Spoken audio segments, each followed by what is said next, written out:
اللہ الرحمن الرحیم۔ السلام علیکم، میں ہوں عائشہ اور آپ دیکھ رہے ہیں ایش وائز۔ میرا آج کا موضوع ہے حضرت خضر علیہ السلام۔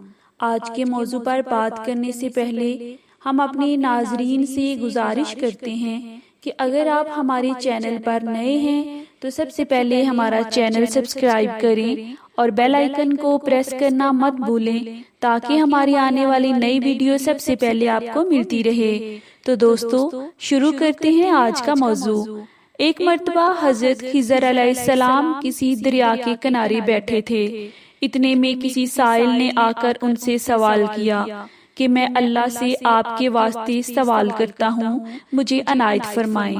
حضرت خضر علیہ السلام نے جب یہ سنا تو خوشی طاری ہو گئی۔ جب کچھ دیر کے بعد ہوش ہوا تو کہا، میرے بھائی میں تو اپنی جان اور مال کا مالک ہوں، تم نے اللہ کے واسطے سوال کیا ہے، لہٰذا میں اپنی جان اور مال تمہارے حوالے کرتا ہوں، تم جس طرح چاہو اسے استعمال میں لاؤ، بازار میں فروخت کر کے اس کی قیمت سے فائدہ اٹھاؤ۔ چنانچہ وہ انہیں بازار لے گیا اور ایک شخص جس کا نام سہمہ بن ارقم تھا ان کے ہاتھ اس کو فروخت کر دیا۔ یہ خریدار ان کو اپنے گھر لے گیا۔ اس گھر کی پشت پر اس کا ایک باغ تھا۔ چنانچہ سہمہ نے حضرت خضر علیہ السلام کو ایک کتال دے کر کہا کہ اس کے سامنے والے پہاڑ جو 3 مربع میل پر واقع تھا، کہا کہ مٹی کاٹ کاٹ کر باغ میں ڈالتے رہو، اور یہ حکم دے کر سہمہ اپنے کسی ضروری کام سے کہیں چلا گیا اور حضرت خضر علیہ السلام اس پہاڑ سے مٹی کاٹ کاٹ کر باغ میں ڈالنے لگے۔ جب سہمہ گھر واپس آیا اس نے گھر والوں سے دریافت کیا، تم نے غلام کو کھانا بھی کھلایا ہے یا نہیں کھلایا؟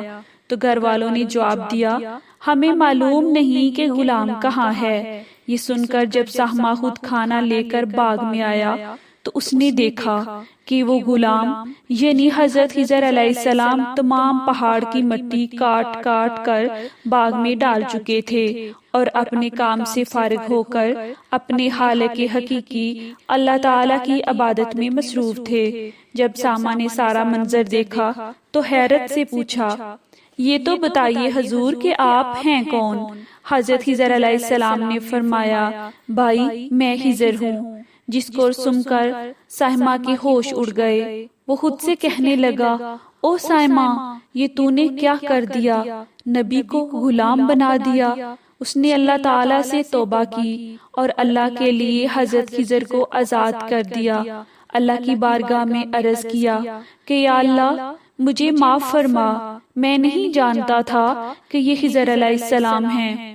حضرت خضر علیہ السلام نے دعا فرمائی، یا اللہ میں تیرے حکم پر غلام بنا تھا اور تیری ہی رضا سے آزاد ہوا ہوں، میں تیرا شکر گزار ہوں۔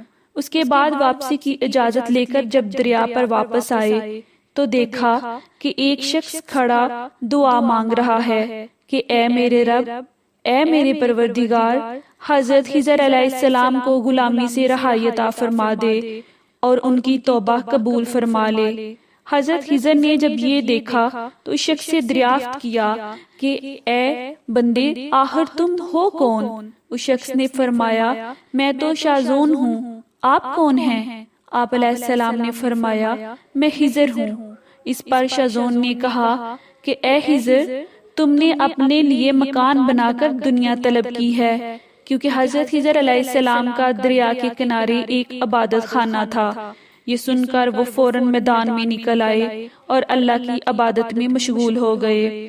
اس کے بعد حضرت خضر نے اس جگہ ایک درخت لگایا، اس کے سائے میں عبادت شروع کی تو آواز آئی کہ اے خضر جب تو نے درخت کے سائے میں سجدہ کیا تو نے دنیا کو آخرت پر ترجیح دی۔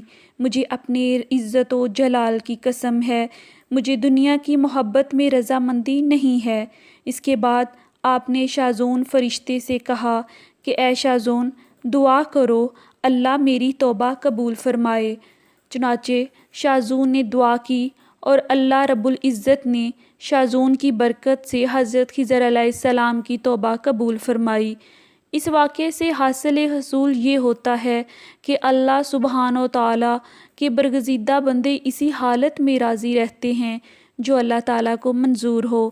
بے شک ہماری فلاح بھی اسی میں ہے کہ زندگی کے ہر موڑ پر ہم راضی رہیں، اللہ پاک کی چاہت کو سامنے رکھ کر زندگی گزاریں۔